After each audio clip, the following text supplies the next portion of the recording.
جب انسان مایوسی کی دلدل میں دھس جائے اور ہر طرف اندھیرا چھا جائے اور اندھیرے کنویں میں گرتا چلا جائے تو کیا کرے؟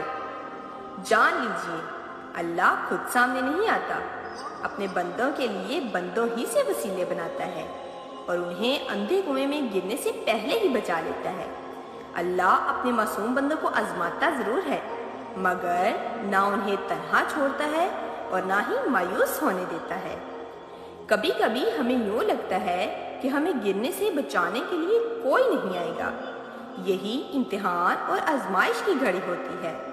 ہم ہر امتحان میں اکیلے ہی ہوتے ہیں، لیکن زندگی کے امتحان میں ہمارا صرف ایک ہی سچا اور پکا دوست ہوتا ہے، اللہ۔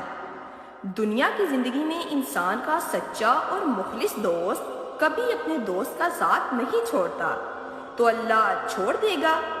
جو 70 ماؤں سے بھی زیادہ اپنے بندے سے پیار کرتا ہے، بس اس سے اپنی دوستی پکی رکھیں اور اس دوستی پر ناز بھی کریں اور اپنے آپ کو خوش نصیب سمجھیں کہ اس کائنات کا مالک آپ کا سچا دوست ہے جو آپ کو کبھی تنہا اور مایوس نہیں چھوڑے گا۔